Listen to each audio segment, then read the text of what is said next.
So it is exactly 6:30. Dara, looking for your opinion. Should I start or should I wait a couple minutes to see if more people want to join us?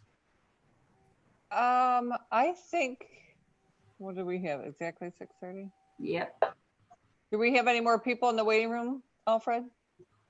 Not at this moment. Alfred, could you press whatever magic button needs to be pressed to mute everybody but me? Okay. We don't.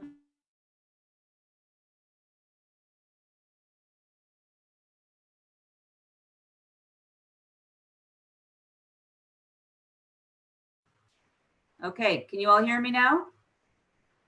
Yep, all right. Apparently we all were muted, including me. All right, so my name is Lauren Rousseau. I am the president of the Northwest Wayne chapter of Families Against Narcotics, and you are all joining our October public forum.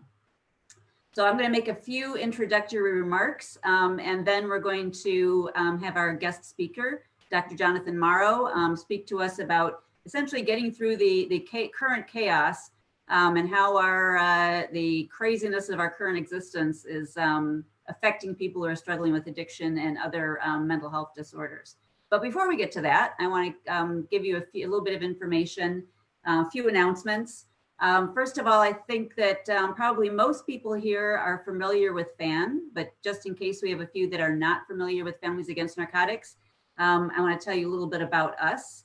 We are a nonprofit organization. There are about 20 chapters of Families Against Narcotics in Michigan. The mission of all the chapters is basically what you see on the PowerPoint slide that I'm sharing with all of you right now, to provide education, resources, and support to families and individuals who've been impacted by addiction. Each chapter provides or serves this mission in a variety of different ways.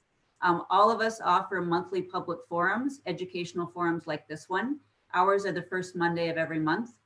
And so this particular, forum where normally we would have our public forums in Canton. We normally meet at the Summit on the Park in Canton, but due to the coronavirus epidemic, we've been holding our public forums online through Zoom, and we'll probably be doing that through the end of the year. So I noted on the PowerPoint slide that our public forums are obviously on Zoom. We also are broadcasting them through Facebook Live on our Facebook page, and the public forums are recorded. So to the extent that you miss one, or if you want to see it again, or if you want to see public forums that we've offered in the past, we have a YouTube channel. The YouTube channel is what you see on the PowerPoint slide. The title of the channel is NW Wayne Fan. So if you go to that YouTube channel, and if you put that in the search bar, you'll see all kinds of our public forums on a variety of different topics over the course of the past couple of years. In addition, we serve our mission through support groups. So we have 2 support groups, each of which meets twice a month. One of them is our family and friends support group, which is called Stronger Together. And the other is a grief support group for people who've lost a loved one or loved ones as a result of addiction. Both of the support groups meet the 2nd and 4th Tuesday of every month. You can see the times that they meet on the PowerPoint slide. The Stronger Together support group is currently meeting online via Zoom. And on the PowerPoint slide, I've included the meeting ID and the password. Our grief support group is meeting live again at the PC Alano Club in Canton, again, the 2nd and 4th Tuesday of every month. So a little bit more information before I introduce our speaker. I'm sure many of you are familiar with Families Against Narcotics program called Hope Not Handcuffs. So this is a program that was launched in, I want to say, February 2017, a collaboration with participating police departments. We train individuals that we refer to as angels to meet with people who are struggling with addiction at participating police departments and to help them get into treatment. So we are going to be launching the Hope Not Handcuffs program at 2 of the police stations in our Northwest Wayne County area, the City of Wayne and the Garden City Police Departments. We're expecting to launch the program towards the end of October or maybe early November. If you're interested in learning more about the program or participating in the program, I've included our email address on this PowerPoint slide. So you can jot that down and shoot us an email and we can give you some more information about the program. If you want to be an angel, if you want to be one of those people that we train to meet with people who are seeking recovery from addiction and to help them get into treatment, you can be trained. You can sign up for a training on the main Families Against Narcotics website. And so I included the link there on the PowerPoint slide to the website, and then / Hope Not Handcuffs, and I'll take you to a web page where you can sign up for a training to be an angel. Last thing I want to mention that is on the PowerPoint slide is FAN has a big event happening tomorrow. So every year, annually, they have an event called Fall Fest, which they normally have out in Sterling Heights. It's typically attended by about 3,000 people. There are high-profile speakers. New videos are premiered. Other information is presented, and there's a silent auction. Normally, it's quite expensive to attend this event. And of course, it's all of the proceeds from the event go to help FAN serve its mission. Because of the COVID-19 pandemic that we're all living through, they've decided to not have that big event in Sterling Heights. Instead, they're doing their FAN Fall Fest online. As a result, you can participate in this at a much reduced cost. You still have all kinds of speakers and videos and various presentations about what things that FAN is doing in the community. And the cost for registration is $25. In addition, there's a silent auction with all kinds of very cool items that you can bid on as a part of this event. So I've included the information for the event on the PowerPoint slide, the FAN Fall Fest tomorrow evening at 6 p.m. I'm going to be there. I think most of the people on our board are going to be there, and it should be kind of an exciting event. Now, the last bullet point I have on the PowerPoint slide is sort of a pitch for our Facebook page.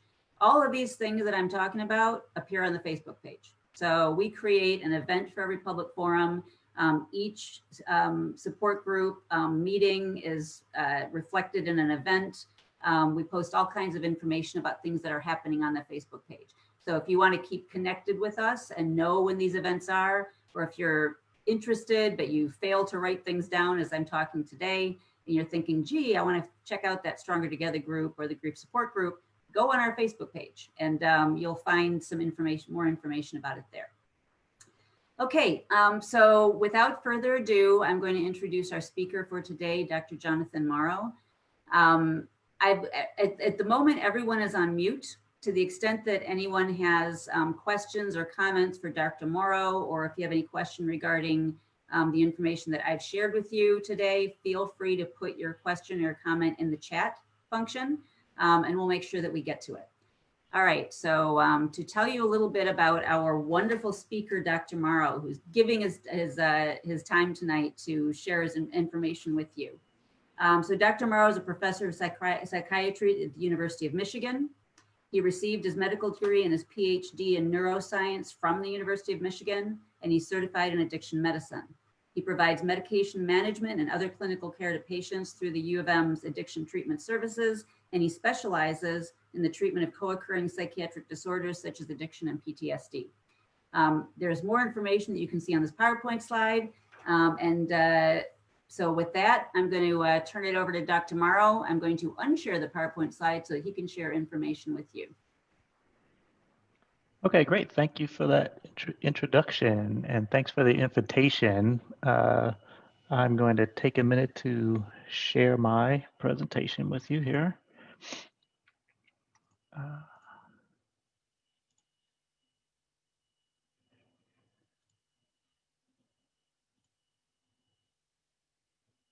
Okay, so I think you should be seeing the right screen. As you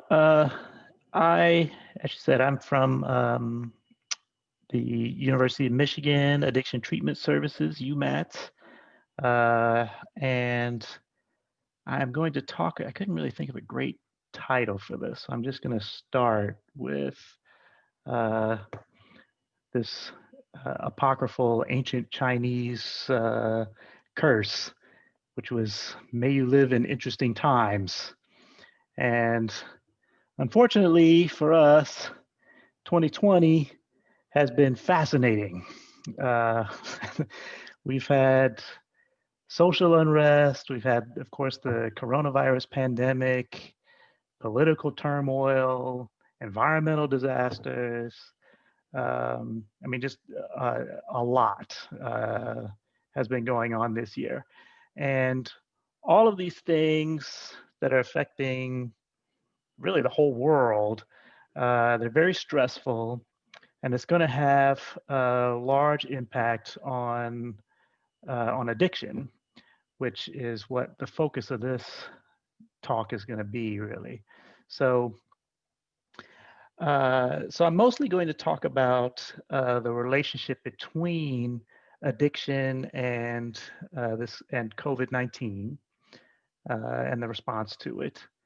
I'll talk a little bit about the relationship between stress and addiction, and I'm going to try to spend a fair amount of time on strategies to keep yourself and your loved ones safe, given the challenges that COVID-19 and the continuing challenges of addiction are presenting to us.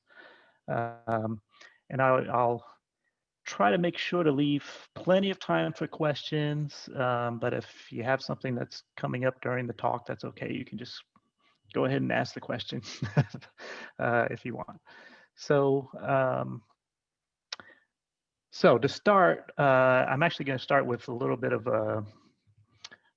a disclaimer, which is that this SARS coronavirus 2, which is the now official name of the COVID-19 virus, this is a brand new virus. It's new to science. It was probably hanging out in a jungle somewhere, but to us, it's brand new. There's a lot we don't know about the virus. We're finding things out. There's obviously a lot of active scientific study, but scientific knowledge, it requires a lot of time, resources, carefully controlled studies for us to be really sure about our conclusions. And even when you do all of that in science, we're never completely sure of what we're saying. So that's one reason why prosecuting attorneys never want scientists on the jury, because to us, doubt is always reasonable to us. So I'm just, what I'm going to do, I'm going to present what we think we know based on the science that we have available to us right now.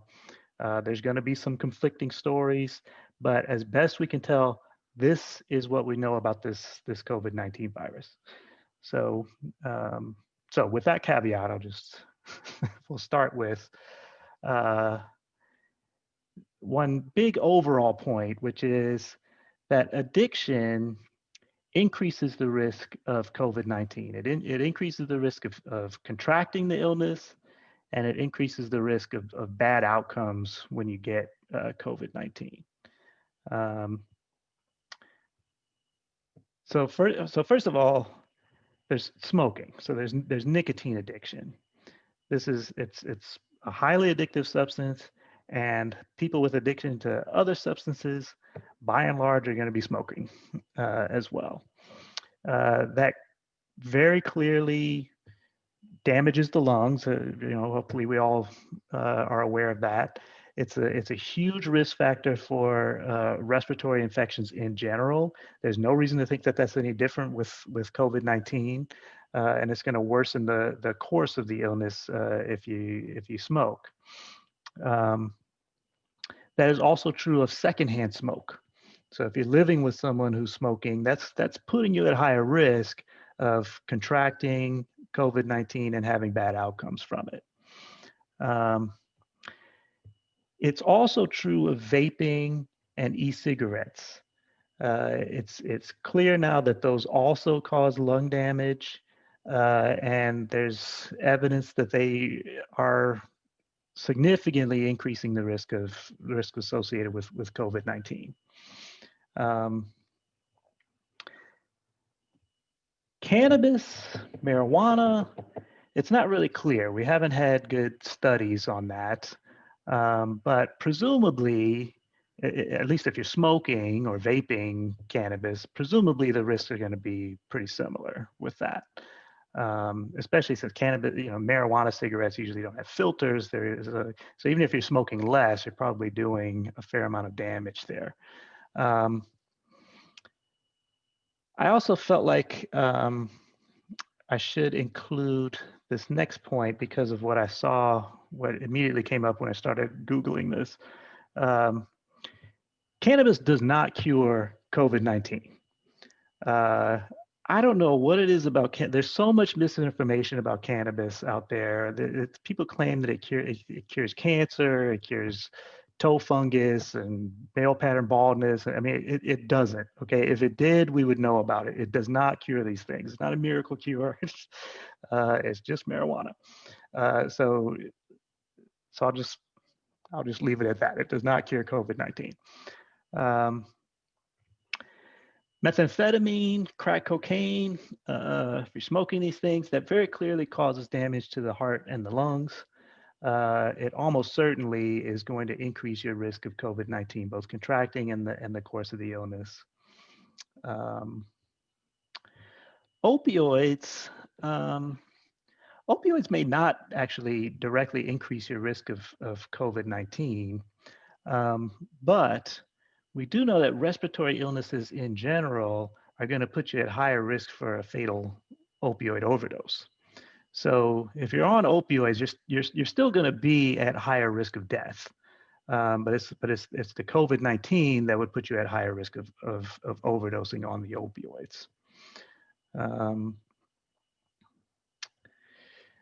And finally, with alcohol and with basically every other addictive drugs, using these substances compromises the immune system. So that's going to make you more susceptible to all kinds of infectious diseases, including COVID-19. So for all these reasons, addictive substances are going to just biologically increase your risk associated with COVID-19. But there are other reasons that people with addictions are at higher risk from this virus as well. And that has to do with the stigma that is attached to addiction in general. So because people with addiction are stigmatized by the society at large, that means they're marginalized. And people who are marginalized in society, it's crystal clear, the evidence now, that they are at higher risk for bad outcomes with COVID-19. That's why there are such marked racial disparities, with African Americans bearing so much of the brunt of the illness and death from COVID-19. It's because of stigma and marginalization. And that applies to people with addictions in general. And that manifests in various ways. I'll just talk about a few. So one is that they're more likely to be homeless. Being homeless, that's a major risk factor for COVID-19. It's hard to isolate at home if you don't have a home. So you're just going to be it's going to be hard to protect yourself if you don't have those kind of resources. More likely to be incarcerated. And all kinds of infectious illnesses just rip through prisons and jails. COVID-19 is no exception to that. Very hard to keep yourself safe if you are incarcerated. People with addictions tend to lack health insurance, which is going to delay the care that they get. It's going to oftentimes result in kind of substandard care. And that also contributes to the comorbid illnesses that they're going to have, which is a big risk factor with COVID-19 as well. There also tends to be they tend to be reluctant to use medical services for a variety of reasons. One is that sometimes they don't have health insurance and may not be able to, or worry that they may not be able to afford any treatment that they get. But also they're quite aware that they're going to face stigma in the medical system. And maybe get substandard care because of that. I mean, it's a scary prospect if you are going to a hospital, you're literally putting your life in these people's hands if they're telling you by word and by deed that they don't care about your life and that you're kind of deprioritized. So that's going to keep people from going to the hospital when they need it. And there are other reasons as well. They may worry about encountering law enforcement in that situation. So there's a lot of reasons that they might be reluctant to seek medical services in general. They also tend to rely on unofficial sources, informal sources for critical information. They're not getting good information from their doctor, from a health official or something like that. They're getting it from their dealer or or one of their friends or something who was uninformed themselves. So they're just going off of bad information. So with that, it makes it just harder for them to keep safe. And lastly, the recommendations, a lot of them that we have for social distancing, it takes resources to do that. I mean, just as an example, if you're getting things delivered to you, you have to be able to pay for that. You have to have a place for them to deliver it to. You have to be there. You have to be able to be there when it gets there, so that you can secure it in the appropriate place. More generally, you have to plan ahead for the things that you're going to need, rather than kind of getting it right when you need it and kind of living moment to moment. This is just not the situation that people with addictions often will find themselves in. So all of that just makes it harder to stay safe. And then another kind of broad reason that they would be at risk is people with addictions just make bad decisions. I mean, they just do. And there's a variety of reasons for that. Probably the most obvious one is that they're intoxicated a lot. So if you're intoxicated, it's going to impair your judgment, and you're going to just make terrible decisions that put yourself in danger and other people. For various reasons, there tends to be a lot of different self-destructive behaviors that go on during the course of an addiction. Priorities get out of whack, and there tends to be it tends to foster kind of a general disrespect towards societal norms and rules. They're often breaking rules habitually in the course of addiction, so that generates kind of like I said, a general disrespect towards societal rules in general. And it becomes harder in the throes of addiction to hold to your own personal and your family values. And so making a real effort to keep yourself safe and to keep others around you safe, that's just less likely for someone who has an active addiction. So another point that I probably don't need to really make to this group, but this pandemic hit on top of an epidemic that was already raging in this country, of an epidemic of substance use, of opioid use was already on the rise before this pandemic hit. I mean, it was just really out of control. But also alcohol use was on the rise, cocaine, benzodiazepines, lots of different drug use. Americans were just using more and more drugs. And then the pandemic hit. And during this pandemic, it's worsened all of that.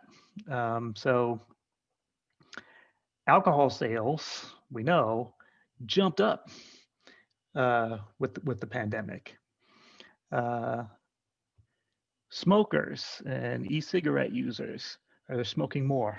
They're using more nicotine during this pandemic. Now, before the pandemic hit, we had 130 Americans a day dying of opioid overdose. That was before COVID-19 hit. Now, we don't have the same kind of statistics for what's happening right now because there's always a delay in collecting those statistics, but at least 40 states have reported an increase in opioid overdoses above the increase that you would expect from the way the curve was going already. And the same is looks to be true for other substances as well, cocaine, benzodiazepines, and other things. So substance use and overdose seems to be going up. Why during this pandemic? So let's talk first of all about overdoses. Why would you get an increase of overdose during a pandemic? So a big reason for that is social isolation. People are just isolated from each other, and a big part of recovery from substance use is peer support. And if that's limited, if you don't have access to that, if you can't be around people who can help you to stay sober, that's going to lead to relapse. It's going to lead to more drug use. And particularly if you're using opioids or something prone to overdose like that, people tend to be using alone. That's very risky because now there's no one to witness that if you have an overdose. There's nobody there who can give you naloxone or Narcan that might save your life. So that leads to more fatal overdoses. Another thing is health services. A lot of people lost access to health services during this pandemic because, well, for one thing, people lost their jobs, lost their insurance, but also a lot of services closed down. Either entirely or partially because of this pandemic. They've been opening up slowly, so that's changing. But especially like the inpatient treatment centers and things, there was a while where it was really very difficult to find a place for someone who needed that level of treatment. And I'll come back to this. There is virtual care now that's actually been expanded a lot. Our clinic in particular, we've had virtual care going right from we never closed. We just went to virtual. So there's a lot of that stuff that's available, but even when it's available, people will just kind of assume that it's not because so many other areas of the health system may be closed. So that's been so if people aren't having access to the help that they need, you might expect that there would be an increase in substance use and bad outcomes from that. It's also been generally more difficult to access illegal drugs because of the social isolation. So you might be thinking, so why would we think that would lead to an increase in overdose? It may lead to a decrease. Well, it may lead to an increase of overdose because of this effect that's been called the iron law of prohibition. But basically, this is the observation that when it's harder for dealers to distribute their drugs, to move drugs around, they're going to respond to that by distributing a more powerful product, something that is smaller, easier to hide, easier to transport. And in the case of opioids, if they are selling heroin, they're going to move towards fentanyl or something more potent like that. And that was already happening before the pandemic, and it's to the point now where, I mean, you basically can't even find heroin that's not cut with fentanyl at this point. So if you've got these more powerful opioids, that's going to lead to more overdoses.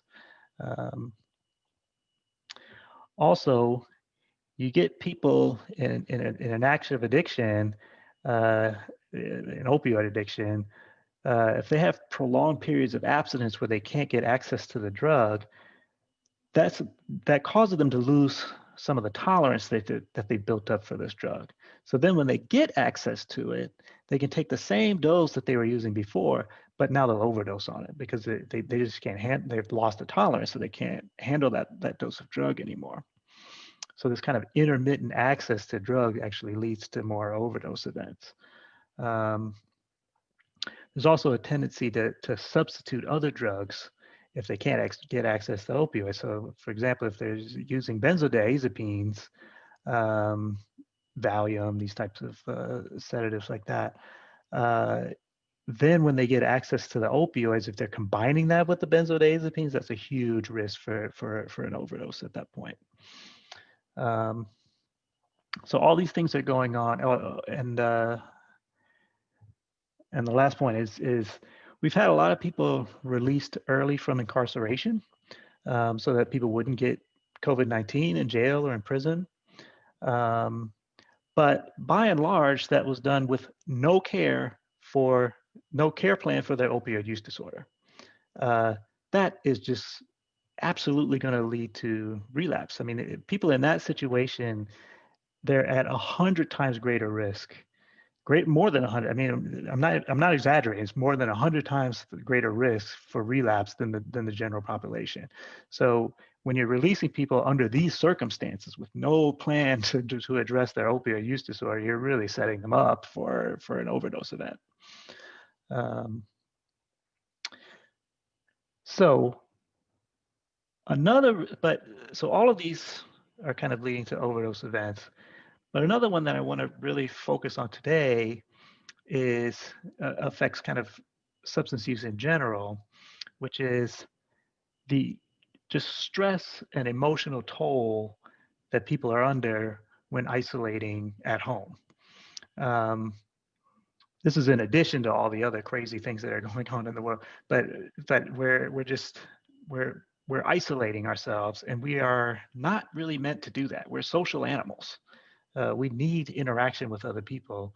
There's a reason why solitary confinement is being called cruel and unusual punishment. I mean, it's really bad for people to just be cooped up by themselves for a long time, or arguably worse, to be cooped up with your family for a long time. And this has been shown in numerous studies. We've seen this in quarantine events for other viruses, for example, like Ebola, H1N1, SARS, when people had to be quarantined for this. It leads to all kinds of negative emotions building up: fear, anger, boredom, loneliness, all kinds of things develop under those circumstances. And there's increases in things like domestic violence and abuse. Those things didn't stop with the pandemic, and in homes where these types of things are going on. Now, when people are isolating, there's no escape from it. And so it intensifies under those circumstances. And all these things can lead to development of psychiatric disorders, depression, panic attacks, PTSD. All of these things we know increase chances of relapse. Relapse for people who are in recovery, for people who were using drugs, they'll escalate their use even more. And for people who weren't using drugs or didn't have an addiction problem, they'll start one now because they're under so much stress and strain that contributes to addiction. And so I'll spend just a minute on why stress leads to relapse. Kind of the most conventional thinking is that people will try to self-medicate these negative emotions with drugs of various kinds, and I think that's true. People do self-medicate, but there's more to it than that. There's actually neurobiological reasons that stress will lead to relapse, and like I said, I'll just spend a little bit of time on that. I could go on and on because that's kind of my specialty, but so stress basically enhances cravings in the brain. So craving is the result of dopamine. So drugs will release dopamine in the brain, and all addictive drugs do that. They all release dopamine one way or another. And what dopamine does is it causes your brain to want to repeat an experience or a decision related to whatever triggered that dopamine release. So if you're taking drugs, you're going to get a dopamine release. And that dopamine is going to cause your brain to say, okay, it's going to notice what just happened before I got that dopamine release. And the dopamine is going to tell you, do that thing again. Whatever that was, do it again. And this is this is a natural process that happens in your brain. All kind of natural rewards will cause dopamine release. Anything that is rewarding, like whether it's sex or food or video games or in particularly an informative lecture, if it's causing you to reach some goal, if you're somehow satisfied by that, that is going to cause a dopamine release, which is going to make your brain want to repeat that experience again and make the same decisions that you did if you're in that situation again. The problem with addictive drugs is that they cause dopamine release regardless of the outcome, no matter what. Whether you reached whatever goal it is you had from using that drug or not, whether it was a pleasurable experience or the worst experience of your life, it just pharmacologically releases dopamine and makes you want to do it again, no matter what. And I'll point out, I should remember to do this because this is always, so dopamine in the popular press is described as the pleasure molecule. And scientists in this field really hate that because we've known for like 40 years that it's not the pleasure molecule, but they keep saying it. So dopamine it's more like a motivation molecule. We thought that it was pleasure because all these natural rewards will cause pleasure, and they also cause dopamine release. But the dopamine is coming as a result of the pleasure there. What the dopamine is doing is causing motivation. So in the case of addictive drugs, the drugs cause less and less pleasure. You actually get tolerant to that effect. So the drug is losing its pleasurable effect. It's losing the power to do whatever it is you started using it for. But because it's releasing dopamine every time you use it, you still want it. And it actually releases more dopamine over time. That's a sensitization effect. So you get to the point in late stage addiction where there's a very strong motivation to use, very strong cravings, but no pleasure associated with it. And so people will tell me, like, I don't understand this. It's not even fun. I don't even like this anymore. Why do I want to do it so bad? Well, it's because the dopamine is going up and the pleasure is going on. It's just a biological consequence of drug use. And so when you add stress to this system, what stress does is it increases the strength of those dopamine signals. So whenever you're seeing something that reminds you of a drug, or you had an emotion that was associated with the drug, that's going to trigger this dopamine event, and it's going to say, well, let's complete that. Use the drug. Do the thing that you did in this circumstance before. Use the drug. You get this powerful craving signal. If you're stressed, that signal is going to be even stronger in these drug-related circuits. And so that makes it even harder to resist any cravings that come up, and it leads to more relapse events. Okay, but I'm probably going on. I said I was going to not spend a lot of time over that. Okay,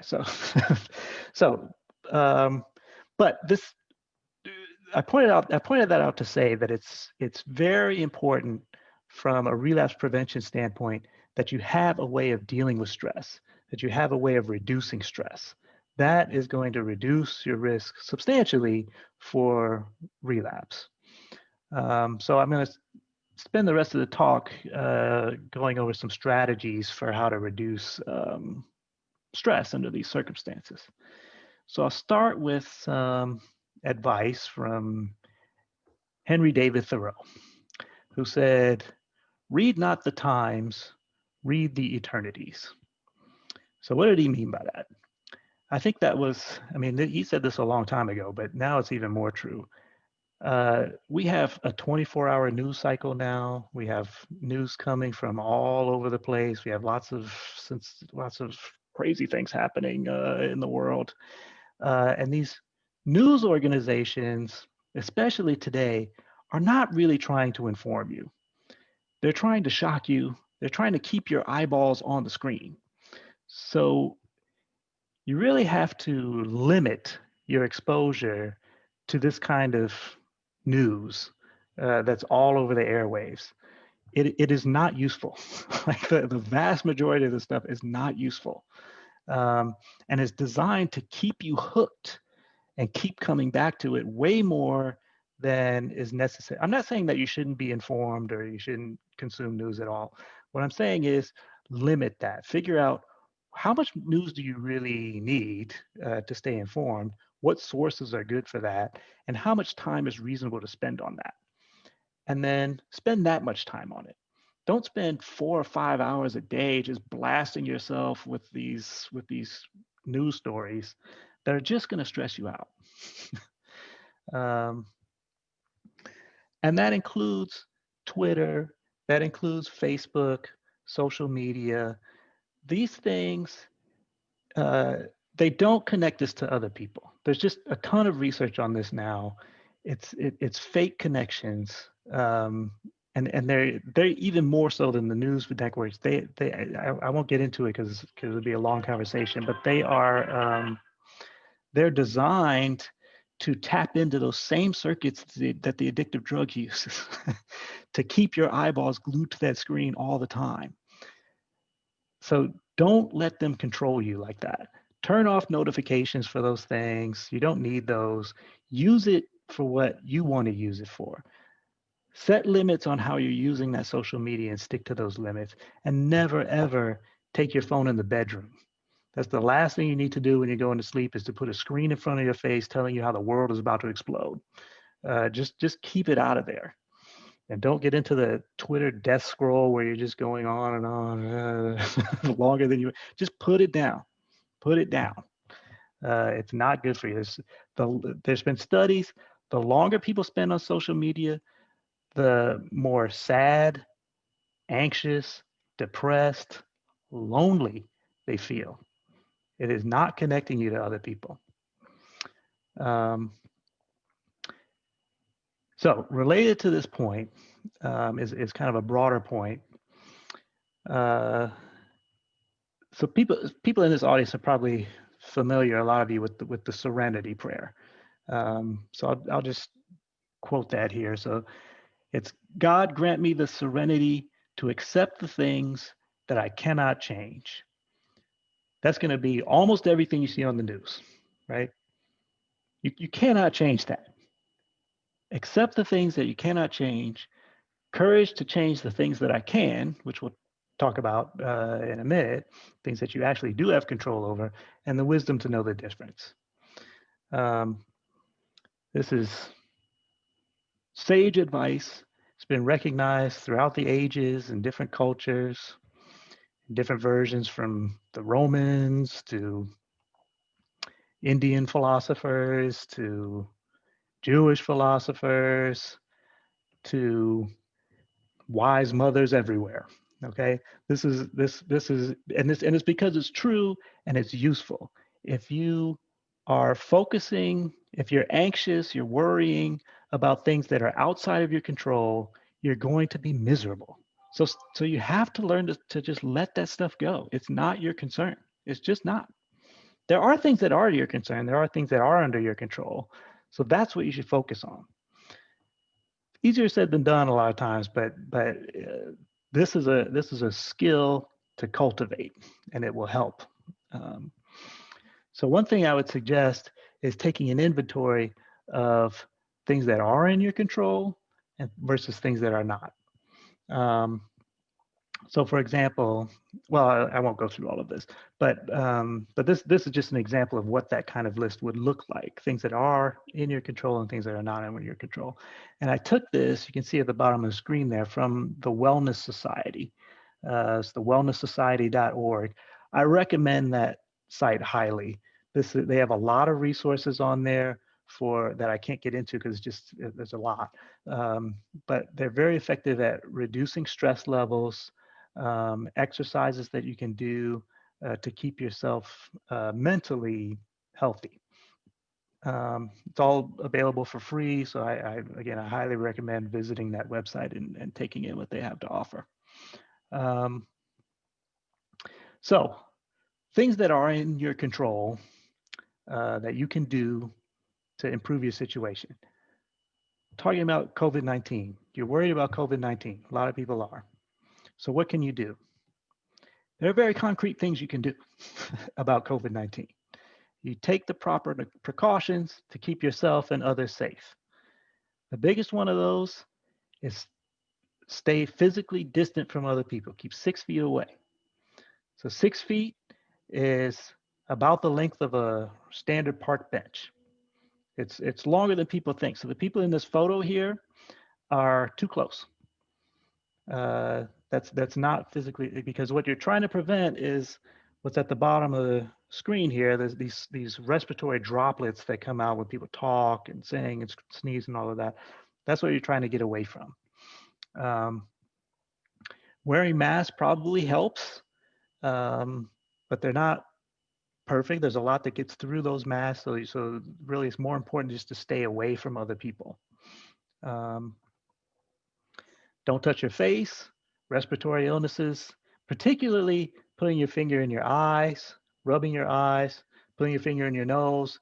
That's typically how it's actually not usually through the mouth. It's the eyes and the nose. So keep your finger out of your nose, keep your fingers out of your eyes.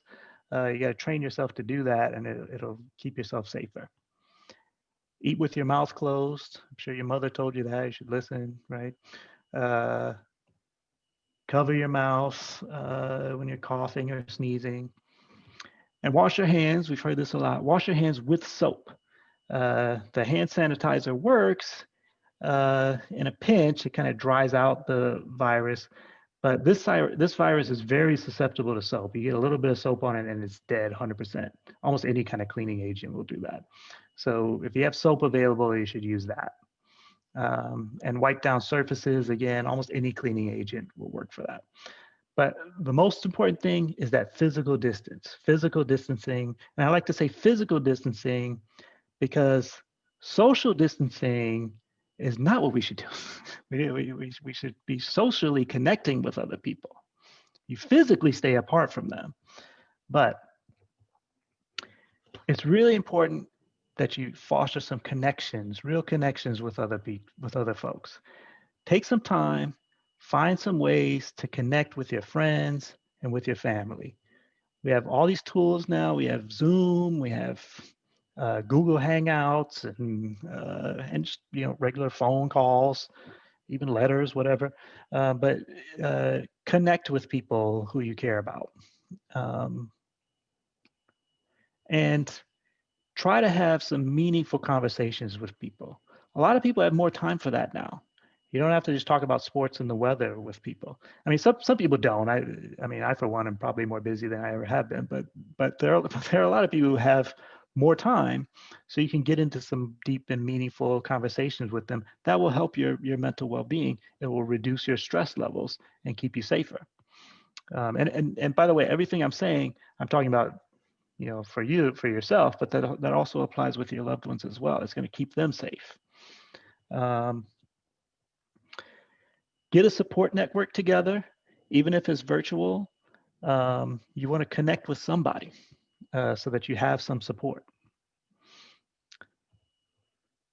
And this point I want to emphasize because, I mean, it's kind of hard to convey exactly, but I think it's very important.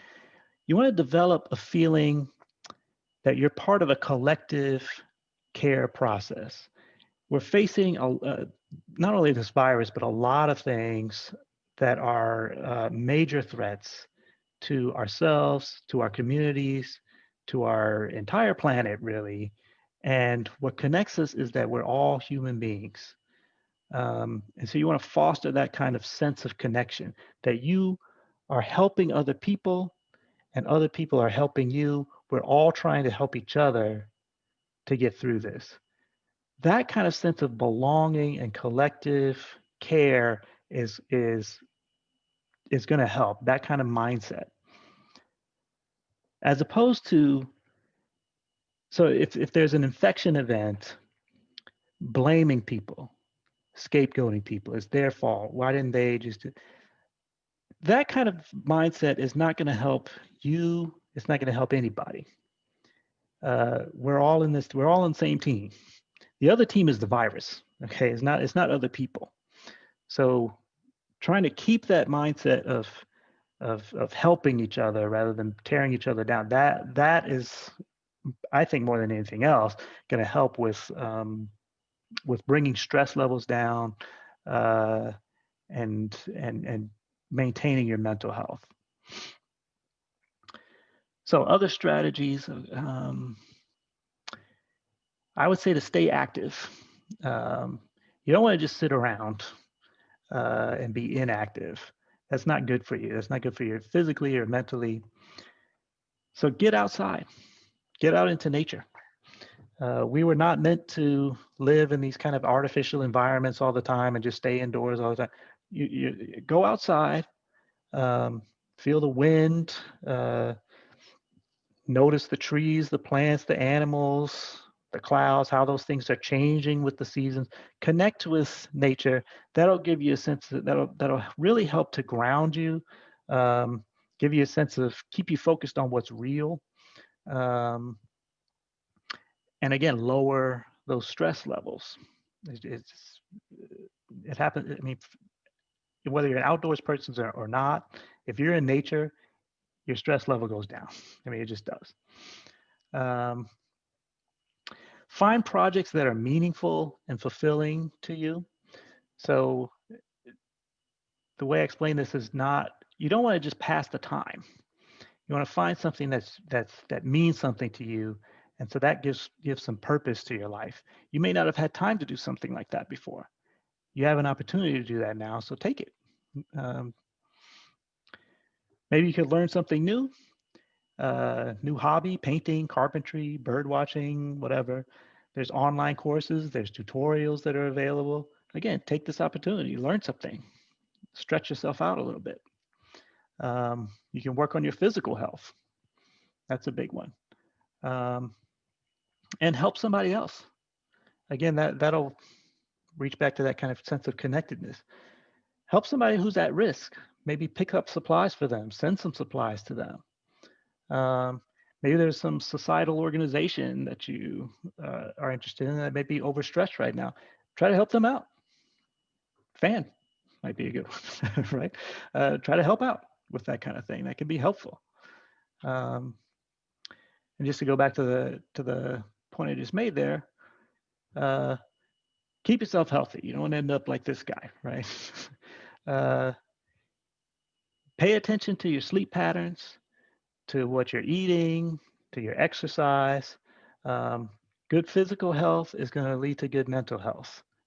And if you're working a lot, as many of us are, make sure you're taking time for leisure activities as well. You got to, schedule it and take some time where and don't work during those times. Actually stop working for a little while. You're going to need to do that. I don't know if you saw The Shining, all work and no play makes Jack a dull boy. Right? So you're gonna go stir crazy if you don't take some time off. If you're taking prescription medications, just take the medications as prescribed. We've had a lot of people trying to stockpile medications, stretch out their supply a little bit. Don't do that. If there's any disruptions to your supply, talk to your doctor, talk to your pharmacist about it. But in the meantime, just keep taking your medications as they're prescribed. Especially if you've got some kind of controlled medications, you do not want to stockpile controlled medications in your house. That is just asking for trouble. Meditation is a big one. Mindfulness. You can put yoga into this category. That's been proven over and over again to be a great method of reducing stress. And finally, monitor your own mental state. If you notice that you're starting to feel sad or anxious, first of all, notice that. A lot of us will, especially men, will kind of not notice, but pay attention to that, notice it, and talk to somebody about it. That's why you have a support network. If you need kind of immediate help, There's a number of ways to get that. I've listed some phone numbers here that that you can use, including, of course, 911. That's always available. And if you need 911, if you're in danger, if you need to call them, call them. Okay, that's what they're there for. Don't do anything rash. Just call 911. There's also a national disaster distress helpline that they've set up in response to this COVID-19 that you can call for pretty much any reason. They'll direct you to the right place. There's hotlines for suicide, domestic violence, child abuse, sexual assault, elder care, veterans. There's a number of these things. They're available 24 hours a day, 365 days a year.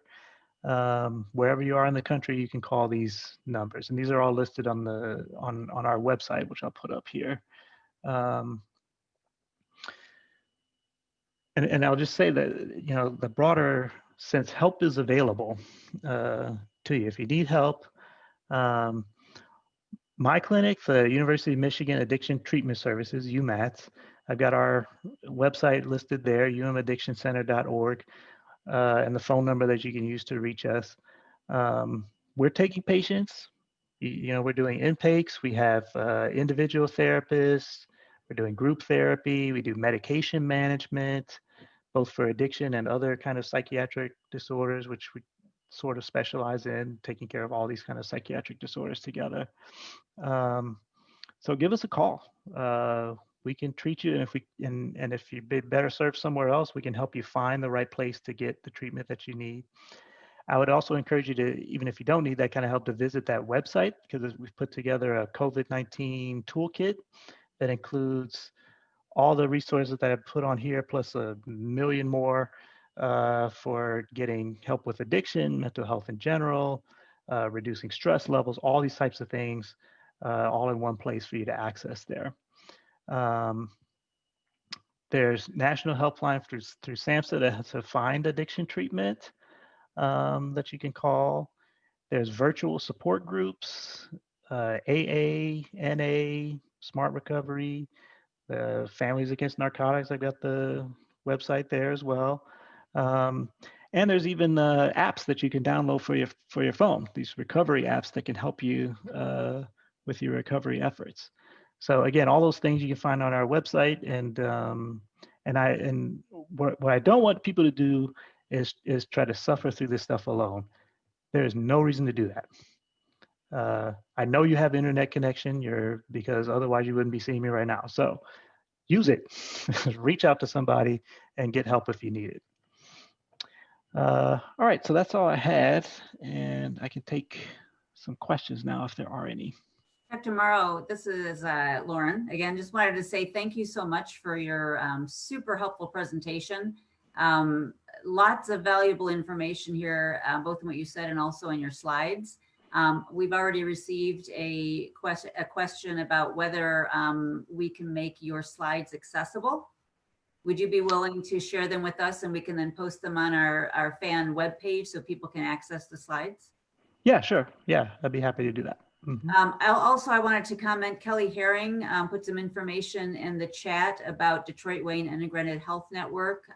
They provide a 24-hour helpline as well, and she included the phone number in the chat, so that's another resource. And then I had a couple of people ask questions in the chat or privately, and rather than me trying to restate them, I'm going to invite them to state their question. So Alfred, if you could unmute these people so that they can ask the question, that'd be great. Elise, you want to state your question? If she's able. Elise? Uh-oh, I'm here. Can you not? Yay, okay. Oh, okay. Yeah, so thank you so much for the presentation. It was really good and really relevant. And so my question had to do with, I mean, I'll just read it. What are some suggestions you have for people who are getting too comfortable at home? So experiencing anxiety about going out at all, and, you know, therefore not participating in any activities, even those that might be considered safe. They're just sort of finding almost a comfort in the isolation, but I don't think that's a long-term solution. Yeah, that's a little difficult to address that. I mean, because there are real dangers involved here with going out with other people. If you're following the guidelines, you should be pretty safe. But this, I mean, it is true that this virus is very easy to pass from person to person. So, so there, and depending on the person's situation, they might be at fairly high risk for if they actually contract the virus. So it's a little hard to, without knowing the particular situation, to criticize someone's level of comfort with participating in some of these activities.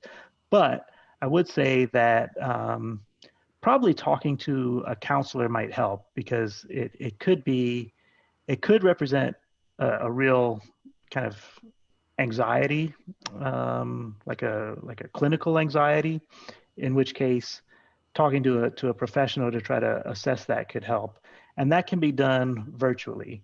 I know in our psychiatry department, all our visits are done virtually.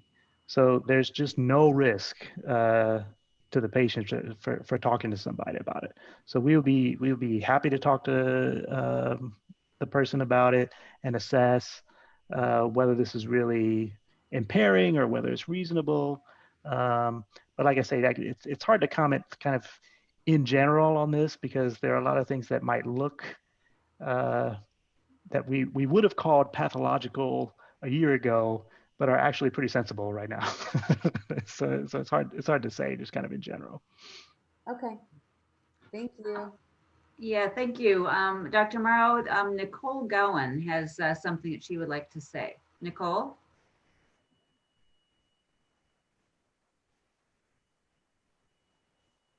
Alfred, could you unmute Nicole?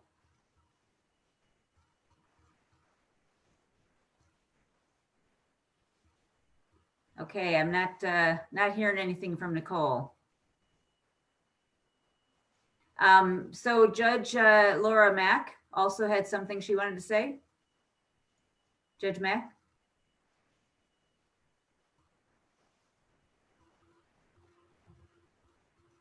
Okay, I've unmuted myself. Okay. There we go.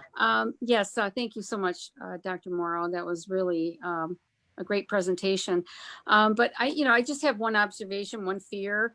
Do you think that we are more at risk now because people are so sick of isolating and they're kind of relaxing their guard?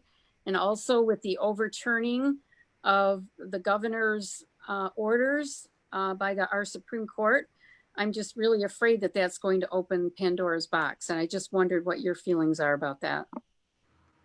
Well, I think there is a danger of dropping our guard, as you say, and it's kind of human nature. I mean, we tend to fear things. It's hard for us to stay vigilant and treat things as real that we can't see, and are not just like physically in front of us. If this was like, if it's like a vicious dog barking at you, like you're going to stay afraid of that regard. But if it's a virus that you can't see and you haven't gotten it yet, and also it's something that it's not like universally killing people. It's kind of a statistical thing. That's just hard for people to keep up with. But I would, the guidelines really, the guidelines, the scientific guidelines haven't changed that much. And so if you follow those guidelines, that's the best way to keep safe and encourage other people to follow those guidelines. I guess the most I can say is it's debatable politically the best way to do that. I'm not going to share a lot of my own opinions on that, but the point is you want to try to get as many people as possible to follow those scientific guidelines. And yeah, so that's all I can say. As a scientist, that's all I feel comfortable. I'm not a politician, so I'm not gonna I'm not gonna take a political stand on it. But the scientific view is, yeah, just you wear the mask, stay 6 feet apart, wash your hands, you just got to keep doing that. If you don't do that, people are going to get infected and they're going to die. So, yeah. Right. Good advice. Um, Judge Mack, I just saw earlier, a little earlier this afternoon, that Governor Whitmer has reissued her mask mandate under a different line of authority, which I think the Supreme Court decision invited her to do, suggesting that the particular statutory authority that she was that she was relying on didn't work, but there were others that may, and she just did it. She just I just saw it. So at least with respect to that, I mean, there are other mask orders mandate, that are now being called into question that affect courts and affect people throughout the state. So, and I noticed my own friends. I mean, I've had to distance myself from my support network because they are not, some of them are not being responsible when it comes to socially distancing and gatherings and so forth. So that has caused more stress, you know, having to decline invitations but you know, I can see it's a difficult situation, but it is tough for people to navigate, I can imagine, and myself included. There's a question from Lynn. How would you suggest dealing with the fears that children have? But before you answer that question, I'm wondering, Dr. Morrow, if you might stop sharing so that we can see. Oh, yeah, let me see. Can you hear me now? Who is this, It's Nicole? Yeah, I just wanted to make sure this time. You know what? Maybe we should, before we answer Lynn's question, then we should go to your question, because I know you've been waiting. I'll wait. I will wait for Lynn. And there was an issue with your hearing, but now we can hear you. So go ahead and ask your question, Nicole. It wasn't a question. It was an internet hug to all of you. I've met a few of you. I'm from Detroit Wayne Integrative Health Network, aka Detroit Mental Health Authority. Before we were quarantined, my peers, ambassadors, we did the bending table. Yeah. So we are now in each other's living room, kitchen, family room, or garage. And I just wanted to say a few things, and that was first, Dr. Morrow, Jonathan, you touched on so many things tonight. You need that smile, because you touched on behavioral, physical, spiritual. You touched on the differences of social distancing and physical. You touched on how it hurts that leads you to numb your mind or your brain. You touched on touching, that skin hunger, what you were describing. I'm a nana. I have grandchildren. How many of us are nanas or papas or Uncle Joes even? So I really wanted to come and tell you what an awesome presentation. One thing made me sad for that quick moment is when I seen the word peer services. They're there, and that's part of DWIN. You know, my peer Kelly put in the phone number of 1-800-241-4949. But we're here. 80,000 consumers and members we serve. We have peer support. We have peer services. We have peer youth. We have peer advocates. We have peer vets. We have peers for substance abuse. We have peers for everything.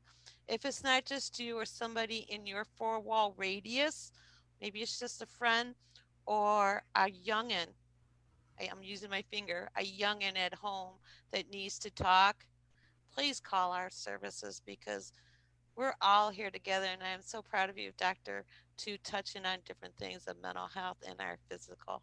And that's all I wanted to say. And an internet hug to everyone. Thank you so much, Nicole. Thanks for sharing all the different services that the Detroit Wayne Integrated Health Network can provide.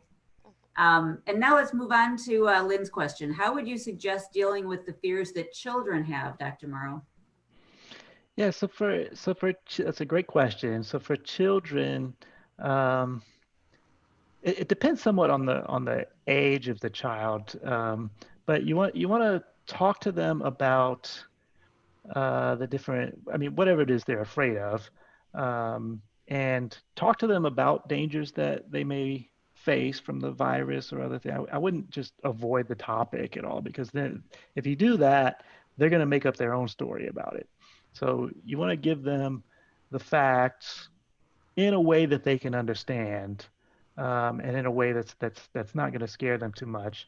And I would try to encourage them to basically let you worry for them. Okay, you're in charge of them. You're going to keep them safe.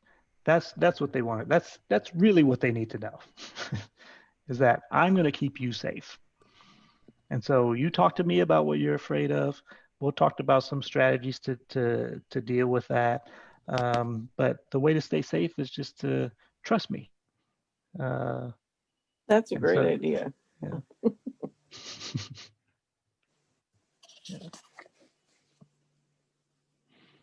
So let me ask you a quick question.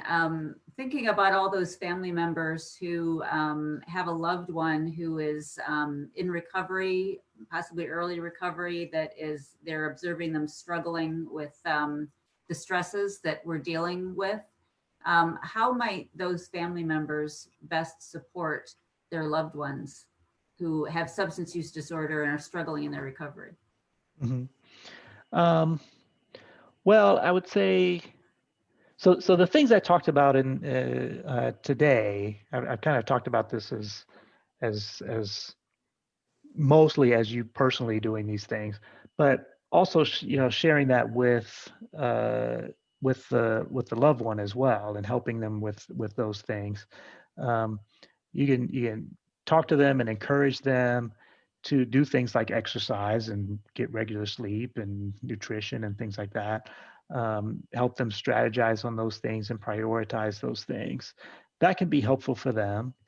Um, and reaching out and connecting with them as much as possible, connecting them to help if they need it, being open with them, um, and being accepting with them, can be helpful as well. Um, One thing I mean, what you definitely want to avoid is kind of a scolding relationship, or you know, just constantly telling what they're not doing right. Uh, that's not going to be helpful. That what that'll actually do is add to the stress and make things worse. Um, but coming at it from a loving standpoint and saying, I see how this is affecting you. How can I help? And these what can I do to help you do things? I mean, you certainly don't want to help with you don't want to help them relapse if that's what they want. But how can I help you engage in some healthy behaviors and do the things and reach the actual goals that you have for your life? That's the way to approach it, I would say. But with love, if I were to summarize the whole approach, is just approach them with love and caring. That's the best way. So. Thank you very much. Does anybody else have any questions for Dr. Morrow?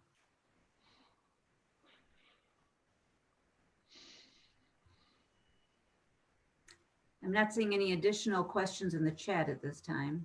So this is a testament to how incredibly thorough your presentation was, Dr. Morrow. I try to cover it all. Yeah. You did. So thanks so much. And Actually, Laura, pardon? I just saw something come up in the chat. Okay.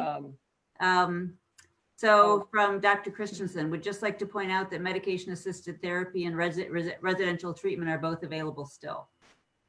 Yeah, that's a good point. Yeah, that's right. I think I had that on the slide and I didn't particularly point it out. But there's actually been some relaxation of some of the rules that we had, like legal rules about in-person visits and things for medication-assisted treatment.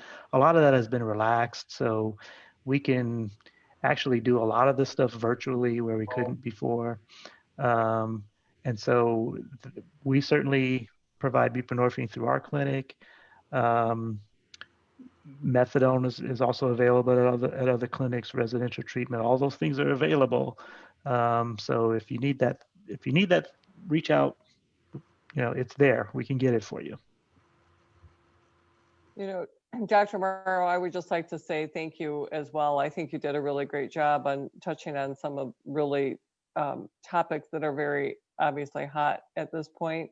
And I love the fact that you talked about social media and the falsehood of relationships with that, because that can be, it's such a hot topic right now. In fact, I don't know, I haven't watched this, so don't quote this as gospel, but I know my daughter had shared that there's a new program or documentary out on Netflix called Social Dilemma.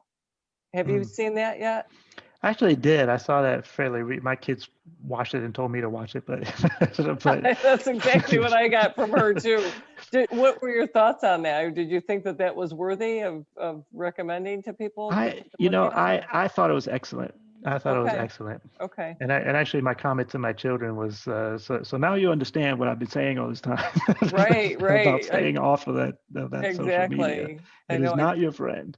I tell my kids, I said, I can't even imagine what it's going to be like when they have their own kids. You know, things are changing so rapidly, and it's so toxic to the little ones. Well, all of us, really. You know, we all could do better, I think, at, getting off of it. But yeah, so that's something that's out there, you guys. If you're interested in it, it's called The Social Dilemma on Netflix. It's I'm sure it's going to be great. So thank you so much. Lauren, did you want to add anything else?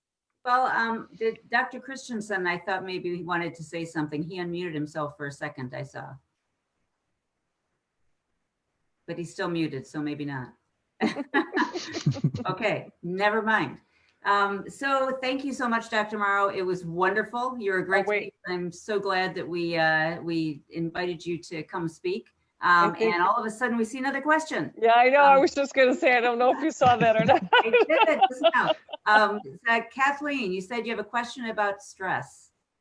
Yes, I would just like to ask if how much studies have been done about stress being related to the relapse process and addiction, and so more like neurologically. Well, the short answer is a ton, just a mountain of studies. It's a very, very clear connection. So basically there's three triggers for relapse. One is cues, things that are associated with the drug, people, places, things, Another is the drug itself. If you get a little taste of it, that will trigger a relapse. And then the third is stress. Okay. So there's just clinical studies, all kinds of studies that are very clear about that connection. It's a strong, strong connection between stress and relapse. And it's more than just emotional or psychological, it's also physical. That's what I'm kind of looking at. So there are physical, actual, like firing of the synapses and stuff that actually. Yeah, it directly acts on that reward pathway that the drugs have been hijacking, and it kind of amplifies that whole addiction process, specifically the craving process. Stress definitely seems to enhance that, and things like that's probably the reason why early life stress, if people go through trauma early on, their stress system gets out of whack, later in life as well, and that's really sets them up for addiction, because they have it supercharges that whole system and puts them halfway down the road to addiction before they've even tried a drug. So there's just a number of ways that we know stress interacts with addiction to cause relapse. So that brings me to a second question. I've been doing a lot of studying on the 12 steps in trauma, and what they're finding is the stress of working through some of the 12 steps actually can bring on the trauma, almost like a PTSD. And I'm just wondering if you've looked into any of that, or you have heard about any of that. I can't say that I've heard about that specifically. It does make some sense. We often will see that in the course of recovery, whether it's 12-step or otherwise, that people, addiction is, so if you've undergone trauma, part of the reason that is so debilitating to people is that they haven't processed it. they've kind of repressed it in different ways and not really dealt with it, and so that they kind of push it down and then it comes out in different ways. And so if they're just using drugs and intoxicated for a long time, then they're not processing the trauma. They don't even have a chance to. And so it's only when they get into recovery that they even have a chance of processing that trauma and actually getting past it. So that's it. Often with trauma, you have to get worse to get better. In some ways, you have to actually face that trauma in order to get past it. So a lot of times that's actually a healthy sign when some of that stuff starts coming out. But it's important to be guided through that, because it's hard to do on your own, because the natural reaction to that kind of traumatic memory is to run away from it.